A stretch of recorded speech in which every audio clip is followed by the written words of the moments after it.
Richard Wagner ** Richard Wagner par CHAMPFLEURY Paris Librairie Nouvelle Boulevard des Italiens, 15 à Bourdilia et éditeur 1860 Paris.IMP de la Librairie Nouvelle, à Bourdilia, 15 rue Bréda.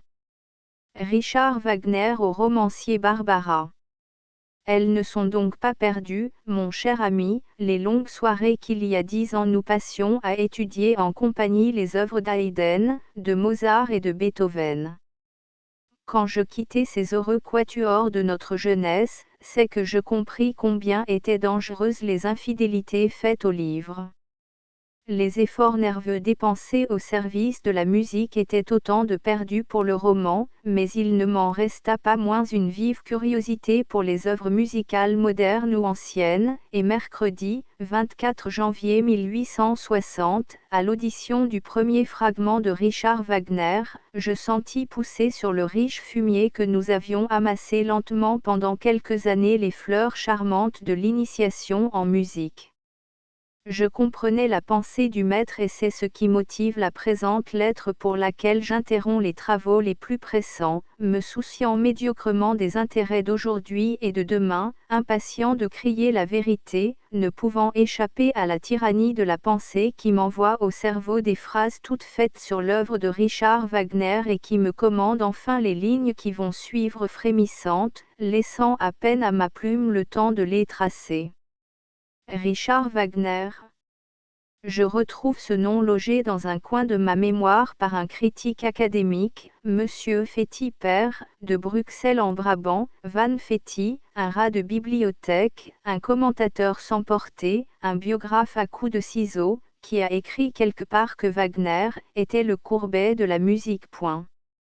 Comme vous le pensez, c'était dans la pensée du flamand une insulte qui me donna longtemps à réfléchir.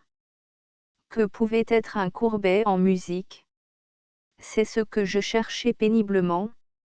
Le grand peintre, assailli et insulté depuis si longtemps par les gandins des petits journaux, est un artiste remarquable avant tout par la puissance de son pinceau. On peut découper dans chacune de ses toiles un morceau, c'est de la peinture, mais comme les Français se connaissent médiocrement en peinture et qu'ils s'attachent avant tout au sujet, à l'esprit et au joli, Courbet ne pouvait être compris. En même temps, l'accusation de réalisme venait se joindre aux efforts des jaloux pour empêcher le développement du maître, et il en était de ce mot de réalisme comme du titre de musique de l'avenir, dont on a affublé ironiquement Richard Wagner. Je parlerai plus tard du titre de musique de l'avenir, dont les adversaires de Wagner se sont servis longtemps comme d'une massue, croyant l'accabler, mais les massues des journalistes ne sont que des massues des funambules, en toile peinte avec du foin dedans. Ne faut-il pas avant tout adresser des remerciements aux critiques de profession dont tous les coups portent à faux? Ils arrêtent d'abord la marche de l'homme fort, nuisent à sa fortune, jettent des bâtons dans les roues, creusent des ornières pour faire verser le char, élèvent des barricades vermoulues derrière lesquelles ils se tiennent tremblants, armés de vieilles seringues pleines d'encre. Tout d'un coup, après avoir réparé ses forces, après des mois de défaillance, l'artiste se relève fier, convaincu, fort, et d'un seul de ses regards il fait fuir les médiocrités, les jaloux, les impuissants, les inutiles, les pâles seringueurs d'encre et il traverse triomphalement la voie sur laquelle s'empresse une foule enthousiaste. Tel est Wagner aujourd'hui, après la séance du mercredi 24 janvier 1860, qui restera une date dans l'éphéméride des arts. Dès l'arrivée du maître à son pupitre, je compris à la physionomie de l'orchestre que la cause était gagnée. Les musiciens se dérangèrent avec respect et joie, impatients de commencer et saluant l'arrivée de Richard Wagner par des applaudissements d'archet sur le bois de leurs instruments. Wagner est pâle avec un beau front dont la partie près de la racine du nez offre des bosses très accusées. Il porte des lunettes et des cheveux abondants sans exagération. C'est une nature bilieuse, ardente au travail, pleine de conviction, les lèvres minces, la bouche légèrement rentrée et le trait le plus caractéristique dans les détails vient de son menton, se rapprochant de la famille des mentons de galoche. Il y a en lui de la timidité, de la naïveté, du contentement des murmures d'une salle qui paraît disposée à écouter religieusement, de cette personnalité allemande et modeste jaillit une sorte de charme particulier auquel nous ne sommes guère habitués.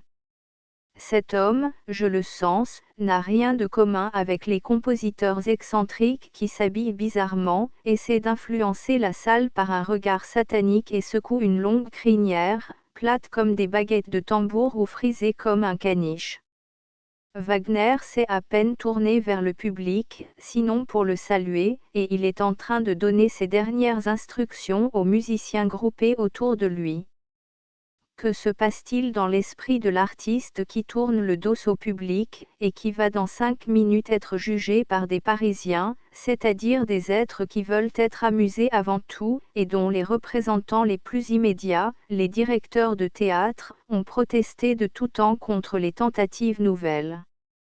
En 5 minutes, un jugement peut être rendu par ce jury frivole contre un homme qui donne en 1 heure le résultat de 30 ans d'études, de souffrances et d'abnégation.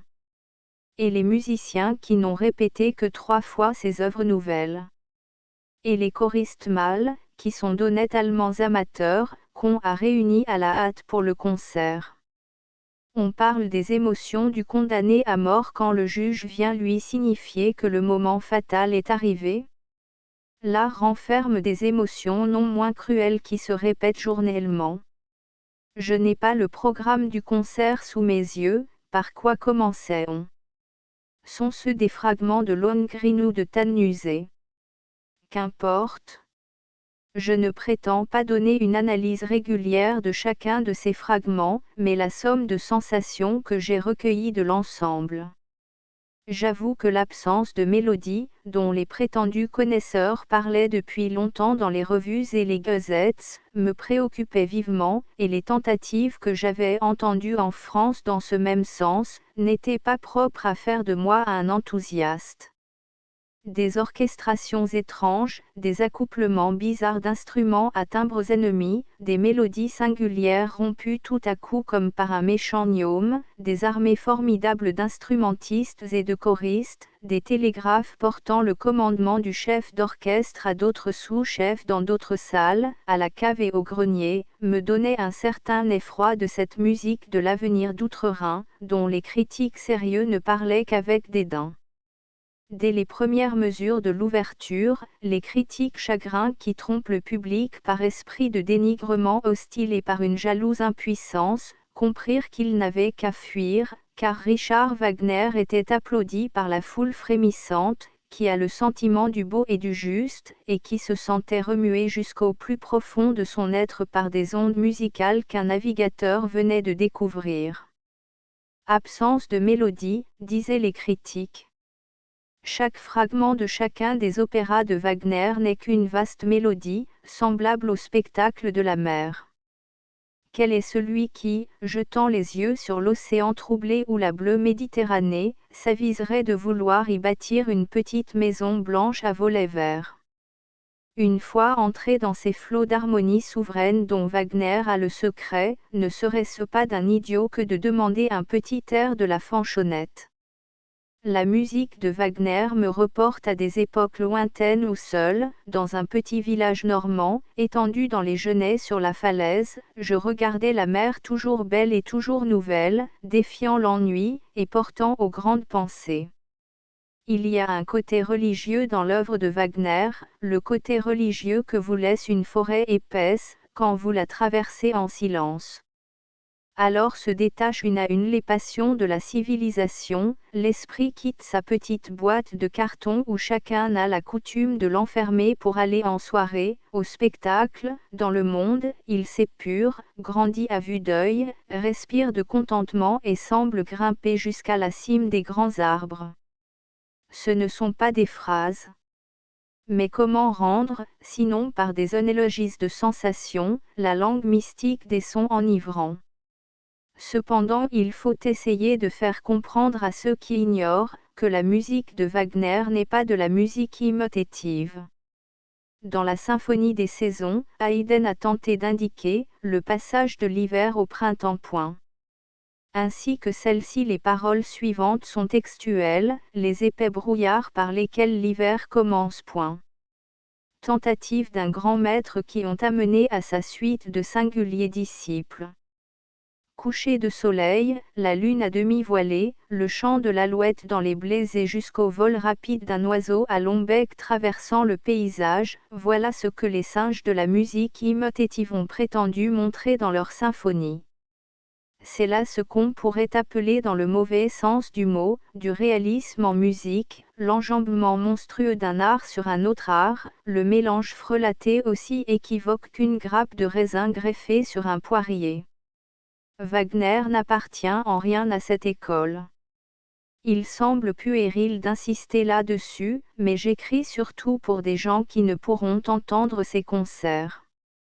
Le compositeur se rapprocherait plutôt des lignes que Beethoven a écrites en regard d'un passage de la symphonie pastorale, plutôt expression de sentiment que peinture. Belle parole plus juste que celle d'Haydn.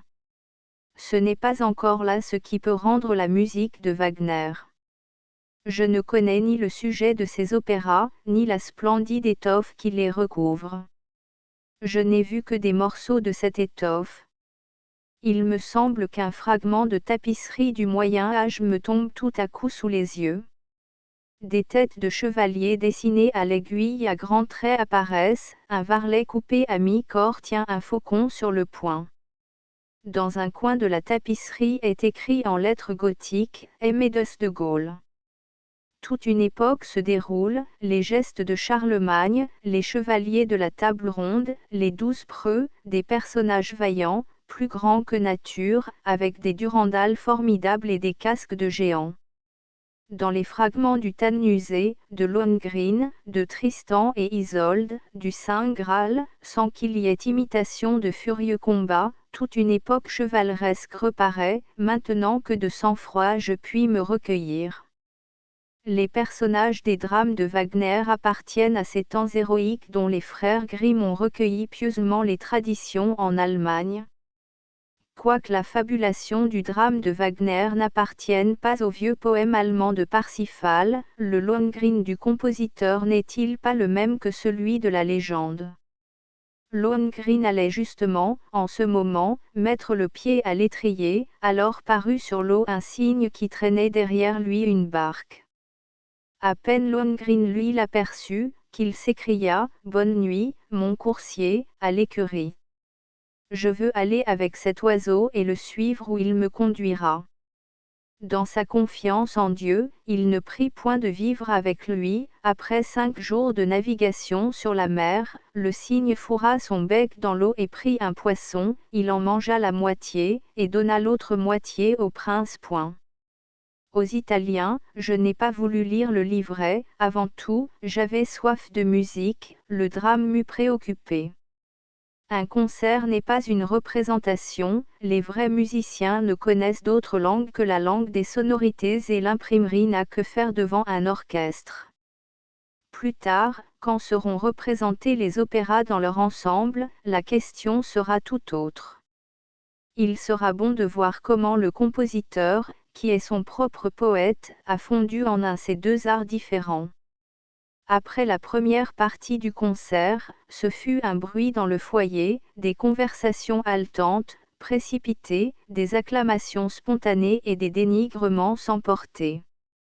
La bataille était gagnée, mais il y avait, ce qui ne se voit jamais dans la guerre, des esprits en arrière, embourbés dans un fossé, loin du danger, qui essayaient de médire du vaillant général. Ils étaient peu nombreux, on les comptait et ils parlaient avec les grimaces et la colère de singes devant qui on admirerait une belle étoffe, et qui la déchirerait en 1000 morceaux. Il paraît que l'artiste a besoin d'être excité par ces animaux malfaisants, car de même qu'aussitôt qu'un âne vient au monde, il pousse 10 gourdins pour le rehausseur, à peine un grand esprit se montre-t-il dans l'arène, qu'il a à ses trousses 50 aboyeurs. L'ouverture de Tannhäuser était déjà connue à Paris de quelques-uns qui l'avaient entendu dans un concert à 1 franc, entre une polka et un quadrille, autant que le permettaient les aimables conversations des coulissiers et des filles, mais si les hommes avaient chanté plus juste le chur de l'introduction, quel effet n'eût-il pas produit? Il faut laisser aux critiques le soin de parler de dièse, de bémol, de tonalité, de modulations ascendants, de chromatique, etc. Ce qui me reste à dire est plus intéressant. Le fragment du Saint Graal est un de ceux qui m'a le plus frappé par son mysticisme religieux et le frémissement de chanterelles des violons, à la fois doux, clair et transparent comme du cristal. L'orchestre s'anime peu à peu, et arrive à une sorte d'apothéose rayonnante, dorée comme le soleil, qui transporte l'auditeur dans des mondes inconnus. Au moment de mettre sous presse, on m'a procuré le livret de concert. Il est bon de citer le fragment de Saint Graal, tiré de l'opéra de Lohengrin, dès les premières mesures, l'âme du pieux solitaire qui attend le vase sacré plonge dans les espaces infinis. Il voit se former peu à peu une apparition étrange, qui prend un corps, une figure. Cette apparition se précise davantage, et la troupe miraculeuse des anges, portant au milieu d'eux la coupe sacrée, passe devant lui. Le saint cortège approche, le cœur de l'élu de Dieu s'exalte peu à peu, il s'élargit, il se dilate, d'ineffables aspirations s'éveillent en lui, il cède à une béatitude croissante, en se trouvant toujours rapproché de la lumineuse apparition, et quand enfin le Saint Graal lui-même apparaît au milieu du cortège sacré, il s'abîme dans une adoration extatique, comme si le monde entier eût soudainement disparu. Cependant, le Saint Graal répand ses bénédictions sur le saint en prière et le consacre son chevalier. Puis les flammes brûlantes adoucissent progressivement leur éclat, dans sa sainte allégresse, la troupe des anges, souriant à la terre qu'elle abandonne, regagne les célestes hauteurs. Elle a laissé le Saint Graal à la garde des hommes purs, dans le cœur desquels la divine liqueur s'est répandue, et l'auguste troupe s'évanouit dans les profondeurs de l'espace, de la même manière qu'elle en était sortie. Que les esprits poétiques relisent ces lignes et les habillent des mélodies de l'imagination, ils pourront se faire une idée du profond sentiment musical du Saint Graal. 2 heures de cette musique m'ont laissé sans fatigue, heureux et plein d'enthousiasme. Si Wagner se rattache à la grande école allemande de Mozart et de Beethoven, c'est par la simplicité de l'orchestration. Le bruit, qui a égaré tant de compositeurs à la recherche d'effets nouveaux, est heureusement exilé de son œuvre. Il est grand, éloquent, passionné, imposant avec peu de moyens, son orchestration est large, pénétrante, remplit la salle. L'attention n'est distraite par aucun instrument, ils sont harmonieusement fondus en un seul. On dit le grand compositeur brisé et portant des traces visibles d'altération sur sa physionomie. Ce ne sont pas les fatigues de ces derniers concerts, l'accueil du public a été trop enthousiaste et trop décisif à la soirée d'avant-hier, mais ce sont des angoisses et des amertumes de 15 ans que le temps enlèvera difficilement. Quelle destinée que celle de Richard Wagner! Qui ne connaît les dernières années de la vie de Beethoven, quand aigri, hypocondriaque, maladif, il étonnait ses compatriotes par sa vie solitaire. Beethoven, devenu sourd, conduisant l'orchestre malgré sa surdité, et s'efforçant de comprendre ses interprètes par le regard. Il n'y a rien de plus terrible dans l'enfer du Dante. On croirait que le peintre Goya, aveugle à Bordeaux, peut seul marcher de pair dans l'infortune avec Beethoven atteint de surdité. Richard Wagner a réuni en lui ces 2 grands malheurs, sourd et aveugle. Proscrit d'Allemagne à la suite d'événements politiques, il y a plus de 10 ans qu'on joue ses opéras et qu'il ne peut ni les voir ni les entendre. Ni Tannhäuser, ni Lohengrin n'ont pu lui ouvrir les portes de son pays natal. Les Allemands ont acclamé son nom, ses œuvres ont défrayé tous les théâtres prussiens et autrichiens, et lui vivait retiré dans une modeste retraite à Zurich, écoutant le soir si le vent ne lui apportait pas des lambeaux de ses mélodies, à l'heure où ceux qui l'empêchaient de rentrer en Allemagne jouissaient de ses expansions musicales. Est-il assez digne d'intérêt l'artiste qui n'entend ni ne voit ses musiciens et ses chanteurs? Les murmures d'une salle attentive, les frémissements électriques qui parcourent tout un public, jusqu'à son silence glacial quand le compositeur s'est égaré, tous ces enseignements, qui servent de jalon à une œuvre nouvelle, étaient perdus pour Wagner. L'exil n'est pas un puissant mobile de l'art. Beaucoup risquent de s'y éteindre dans d'amères récriminations ou des assoupissements morbides. Wagner a échappé à ces défaillances. Retiré depuis quelques années à Zurich, il a composé 2 opéras nouveaux, et il a choisi Paris comme le creuset où viennent se fondre et se faire contrôler les métaux précieux qu'on découvre à l'étranger. Les 3 concerts actuels qui vont se donner successivement ne sont que des pages détachées de grands poèmes déjà connus. Au printemps, Paris pourra jouir des opéras inédits dans leur ensemble, sous la direction du grand maître, qui ne vient prendre la place de personne. Au printemps, accourront de toute l'Allemagne chefs d'orchestre, maîtres de chapelle, cantatrices, chanteurs et choristes, toute une armée d'Allemands, empressés de recevoir les instructions de l'artiste. L'audition à Paris des 2 opéras de Wagner ne sera qu'une sorte de répétition donnée à l'Allemagne, mais quel intérêt offrira cette répétition? Et ne faut-il pas remercier le destin qui pousse à son gré les hommes çà et là, les transplante de leur pays natal pour activer les idées nouvelles sur une terre étrangère? L'homme est sacrifié, mais l'art y trouve son compte. Je cherche et je ne trouve nulle part de martyr comparable à celui de Wagner. Dans son œuvre Pas de colère, j'aurais voulu entendre un fragment plein de tempêtes et de dissonances, qui fit mal aux oreilles, qui blessa le public jusqu'au sang. Par là l'artiste se serait vengé? Quel beau spectacle que celui d'hommes qui interdisent à un artiste de baiser le sol natal et qui en sont punis par le châtiment de mélodies agaçantes, faisant grincer les dents de ceux qui l'écoutent, s'accrochant au souvenir comme un voleur à un habit, apportant dans la nuit des cauchemars vengeurs.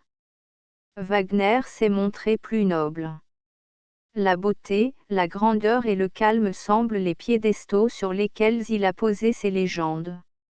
Chacun de ces opéras est une aspiration à cette musique de l'avenir dont les sots et les gens frivoles ont parlé sans la connaître.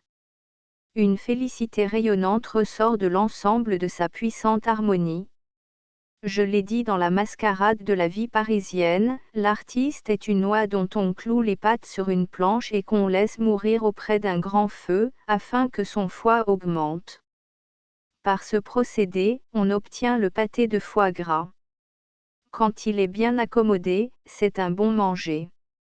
Nuit du 27 janvier 1860.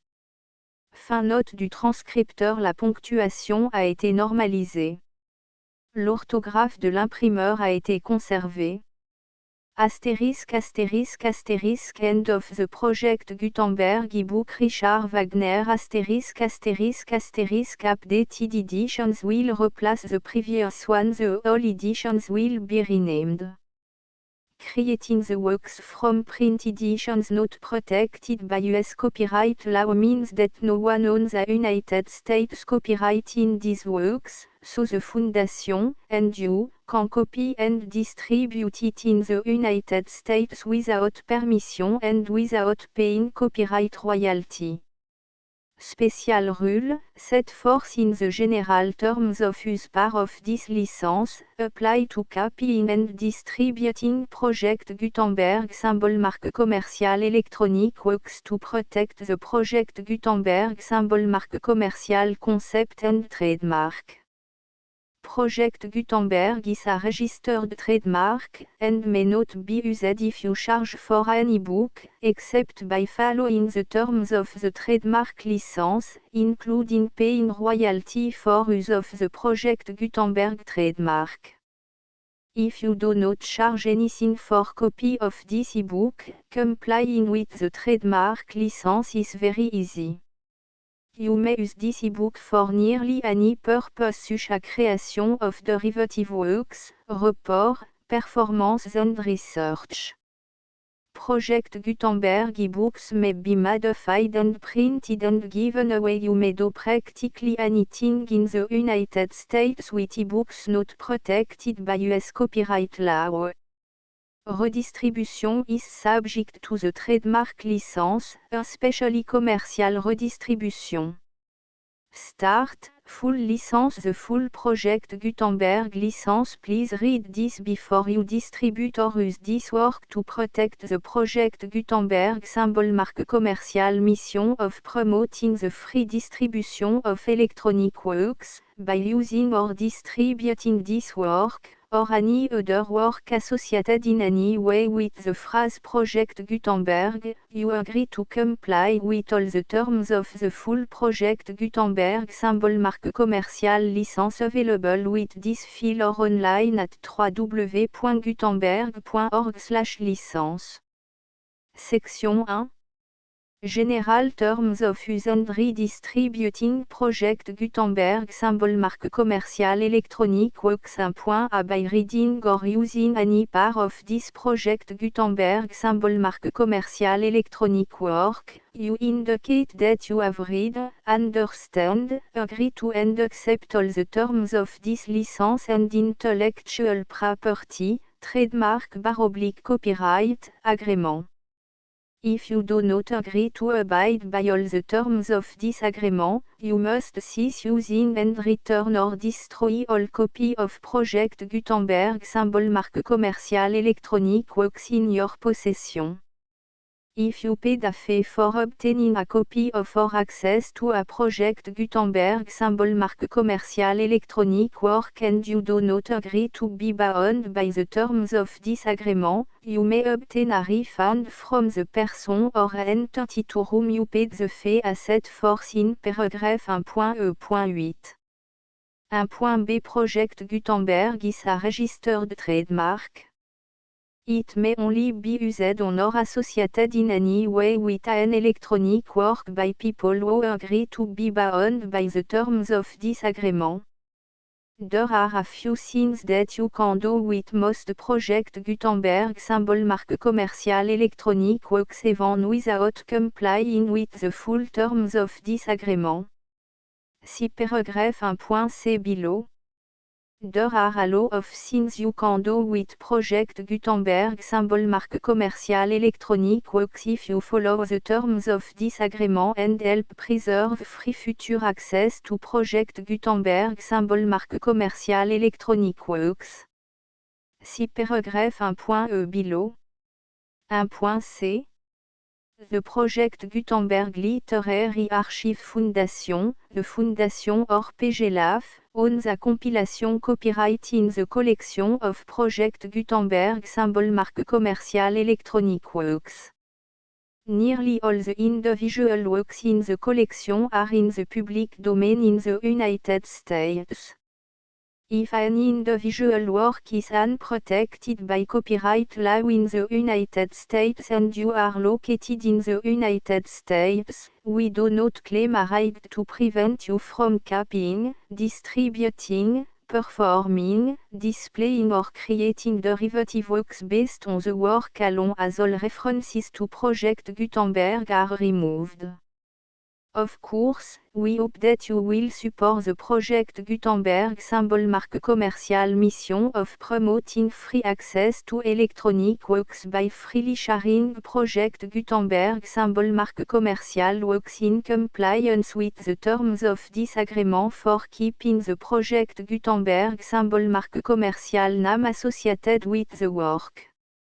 You can easily comply with the terms of this agreement by keeping this work in the same format with its attached full Project Gutenberg symbol mark commercial license when you share it without charge with others.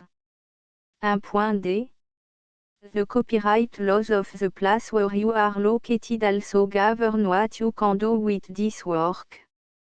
Copyright laws in most countries are in a constant state of change. If you are outside the United States, check the laws of your country in addition to the terms of this agreement before downloading, copying, displaying, performing, distributing or creating derivative works based on this work or any other project Gutenberg symbol mark commercial work. The Foundation makes no representations concerning the copyright status of any work in any country other than the United States. Unless you have removed all references to Project Gutenberg. 1.e.1. The following sentence, with active links to, or other immediate access to, the full Project Gutenberg symbol mark commercial license must appear prominently whenever any copy of a Project Gutenberg symbol mark commercial work, any work on which the phrase Project Gutenberg appears, or with which the phrase Project Gutenberg is associated, is accessed, displayed, performed, viewed, copied or distributed. This ebook is for the use of anyone anywhere in the United States and most other parts of the world at no cost and with almost no restriction whatsoever.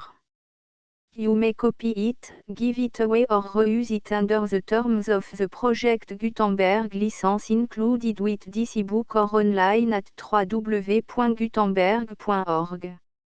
If you are not located in the United States, you will have to check the laws of the country where you are located before using this ebook. 1.e.2. If an individual Project Gutenberg symbol mark commercial electronic work is derived from texts not protected by US copyright law, does not contain a notice indicating that it is posted with permission of the copyright holder, the work can be copied and distributed to anyone in the United States without paying any fees or charge. If you are redistributing or providing access to a work with the phrase Project Gutenberg associated with or appearing on the work, you must comply either with the requirements of paragraphs 1.e.1 through 1.e.7 or obtain permission for the use of the work and the Project Gutenberg symbol mark commercial trademark as set forth in paragraphs 1.e.8 or 1.e.9. 1.e.3. If an individual Project Gutenberg symbol mark commercial electronic work is posted with the permission of the copyright holder, your use and distribution must comply with both paragraphs 1.e.1 through 1.e.7 and any additional terms imposed by the copyright holder. Additional terms will be linked to the Project Gutenberg symbol mark commercial license for all works posted with the permission of the copyright holder found at the beginning of this work. 1.e.4. Do not unlink or detach or remove the full Project Gutenberg symbol mark commercial license terms from this work, or any file containing a part of this work or any other work associated with Project Gutenberg symbol mark commercial. 1.e.5. Do not copy, display, perform, distribute or redistribute this electronic work, or any part of this electronic work, without permanently displaying the sentence set forth in paragraph 1.e.1 with active links or immediate access to the full terms of the Project Gutenberg symbol mark commercial license. 1.e.6. You may convert to and distribute this work in any binary, compressed, marked up, non-proprietary or proprietary form, including any word processing or hypertext form. However, if you provide access to or distribute copy of a Project Gutenberg symbol mark commercial work in a format other than plain vanilla ASCII or other format used in the official version posted on the official Project Gutenberg symbol mark commercial website, www.gutenberg.org. You must, at no additional cost, fee or expense to the user, provide a copy, a means of exporting a copy, or a means of obtaining a copy upon request, of the work in its original plain vanilla ASCII or other form. Any alternate format must include the full Project Gutenberg symbol marque commerciale licence as specified in paragraph 1.e.1. 1.e.7. Do not charge a fee for access to, viewing, displaying, performing, copying or distributing any Project Gutenberg symbol marque commerciale works unless you comply with paragraph 1.e.8 or 1.e.9. 1.e.8. You may charge a reasonable fee for copy of or providing access to or distributing Project Gutenberg symbol marque commerciale electronic works provided that you pay a royalty fee of 20% of the gross profit you derive from the use of Project Gutenberg symbol marque commerciale works calculated using the method you already use to calculate your applicable tax. The fee is owed to the owner of the Project Gutenberg symbol marque commerciale trademark, BU et HAS agreed to donate royalty under this paragraph to the Project Gutenberg Literary Archive Foundation. Royalty payment must be paid within 60 days following each date on which you prepare, or are legally required to prepare, your periodic tax returns. Royalty payment should be clearly marked as sent to the Project Gutenberg Literary Archive Foundation at the address specified in Section 4, Information à bout donation to the Project Gutenberg Literary Archive Foundation. You provide a full refund of any money paid by a user who notifies you in writing, or by email, within 30 days of receipt that // does not agree to the terms of the full Project Gutenberg symbol marque commerciale licence. You must require such a user to return or destroy all copy of the works possessed in a physical medium and discontinue all use of and all access to other copy of Project Gutenberg symbol marque commerciale works. You provide, in accordance with paragraph 1.f.3, a full refund of any money paid for a work or a replacement copy, if a defect in the electronic work is discovered and reported to you within 90 days of receipt of the work. You comply with all other terms of this agreement for free distribution of Project Gutenberg symbol marque commerciale works. 1.e.9. If you wish to charge a fee or distribute a Project Gutenberg symbol marque commerciale electronic work or group of works on different terms than are set forth in this agreement, you must obtain permission in writing from the Project Gutenberg Literary Archive Foundation, the manager of the Project Gutenberg symbol marque commerciale trademark. Contact the Foundation as set forth in Section 3 below. 1.f.1.f.1 Project Gutenberg volunteers and employees expend considerable effort to identify, do copyright research on, transcribe and proofread works not protected by US copyright law in creating the Project Gutenberg symbol marque commerciale collection. Despite these efforts, Project Gutenberg symbol marque commerciale electronic works, and the medium on which they may be stored, may contain defects such as, but not limited to, incomplete, inaccurate or corrupt data, transcription errors, a copyright or other intellectual property infringement, a defective or damaged disk or other medium, a computer virus, or computer code that damage or cannot be read by your equipment. 1.f.2 Limited warranty, disclaimer of damage, except for the right of replacement or refund described in paragraph 1.f.3, the project Gutenberg Literary Archive Foundation, the owner of the project Gutenberg symbol mark commercial trademark, and any other party distributing a project Gutenberg symbol mark commercial electronic work under this agreement, disclaim all liability to you for damages, costs and expenses, including legal fees. You agree that you have no remedy for negligence, strict liability, breach of warranty or breach of contract except those provided in paragraph 1.f.3.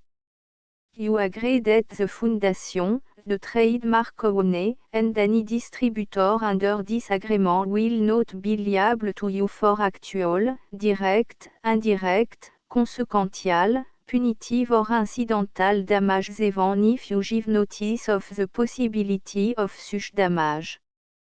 1.f.3 Limited right of replacement or refund, if you discover a defect in this electronic work within 90 days of receiving it, you can receive a refund of the money, if any, you paid for it by sending a written explanation to the person you received the work from.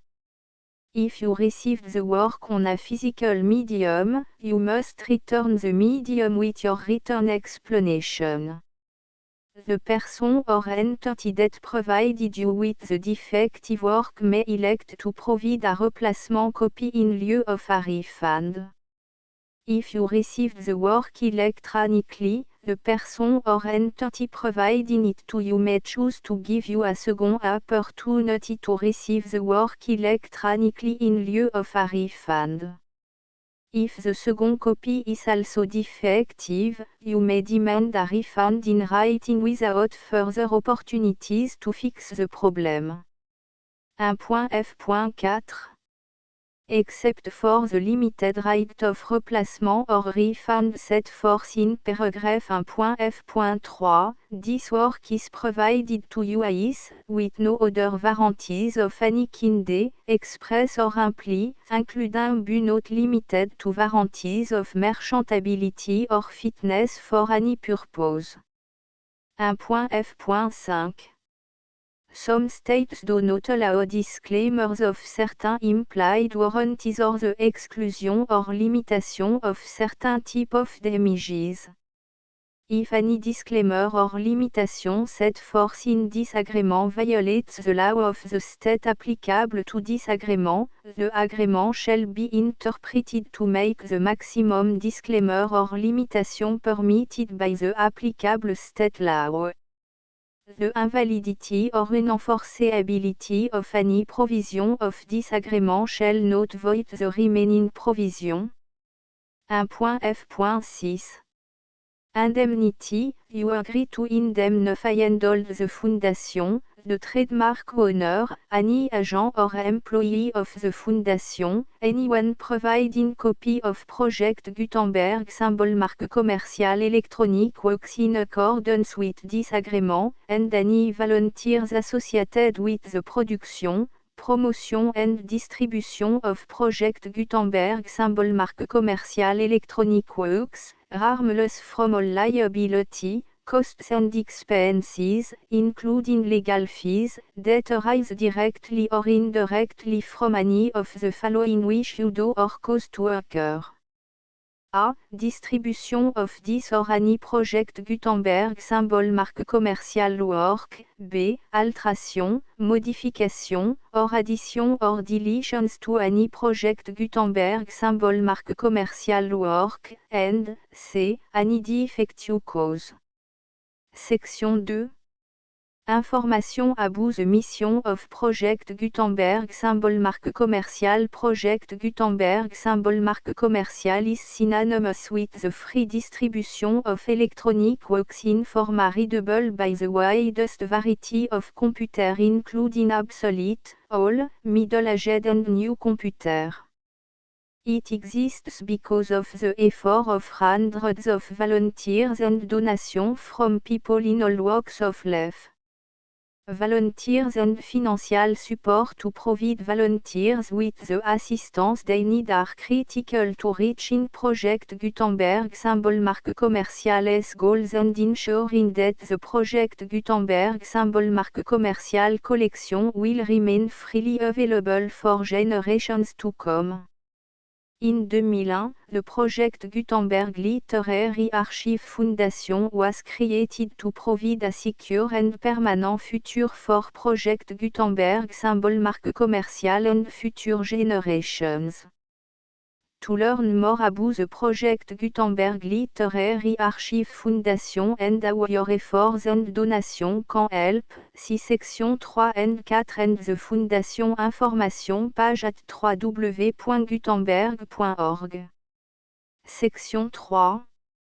Information about the Project Gutenberg Literary Archive Foundation. The Project Gutenberg Literary Archive Foundation is a non-profit 501(c)(3) educational corporation organized under the laws of the state of Mississippi and granted tax-exempt status by the Internal Revenue Service.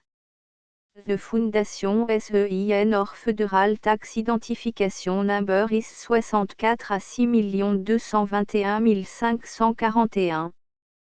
Contribution to the Project Gutenberg Literary Archive Foundation are tax deductible to the full extent permitted by US federal laws and your state's laws. The Foundation's business office is located at 809 North 1500 West, Salt Lake City, U84 116, 801, 596 à 1887. Email contact links and up-to-date contact information can be found at the Foundation's website and official page at www.gutenberg.org/contact section 4. Information about donation to the Project Gutenberg Literary Archive Foundation. Project Gutenberg symbol marque commercial depends upon and cannot survive without widespread public support and donation to carry out its mission of increasing the number of public domain and licensed works that can be freely distributed in machine-readable form accessible by the widest array of equipment including outdated equipment. Many small donations, $1 to $5,000, are particularly important to maintaining tax-exempt status with the IRS. The Foundation is committed to complying with the laws regulating charities and charitable donations in all 50 states of the United States. Compliance requirements are not uniform and it takes a considerable effort, much paperwork and money fees to meet and keep up with these requirements. We do not solicit donations in locations where we have not received written confirmation of compliance. To send donation or determine the status of compliance for any particular state, visit www.gutenberg.org/donate. While we cannot and do not solicit contributions from states where we have not met the solicitation requirements, we know of no prohibition against accepting unsolicited donations from donors in such states who approach us with offers to donate. International donations are gratefully accepted, but we cannot make any statements concerning tax treatment of donations received from outside the United States. US laws alone swam for small staff. Please check the Project Gutenberg web page for current donation methods and addresses. Donations are accepted in a number of other ways including checks, online payments and credit card donations. To donate, please visit www.gutenberg.org/donate. Section 5. Général information about Project Gutenberg symbol marque commercial electronic works. Professor Michael S.R. was the originator of the Project Gutenberg symbol marque commercial concept of a library of electronic works that could be freely shared with anyone. for 40 years, et produced and distributed Project Gutenberg symbol marque commercial ebooks with only a loose network of volunteer support. Project Gutenberg symbol marque commercial ebooks are often created from several printed editions, all of which are confirmed and not protected by copyright in the US unless a copyright notice is included. Thus, we do not necessarily keep ebooks in compliance with any particular paper edition. Most people start at our website which has the main page search facility, www.gutenberg.org. This website includes information about Project Gutenberg symbol marque commercial, including how to make donation to the Project Gutenberg Literary Archive Foundation, how to help produce our new ebooks, and how to subscribe to our email newsletter to hear about new ebooks. Richard Wagner CHAMPFLEURY Richard Wagner note du transcripteur The Full Project Gutenberg licence 4 5 6 7 8 9 10 11 12 13 14 15 16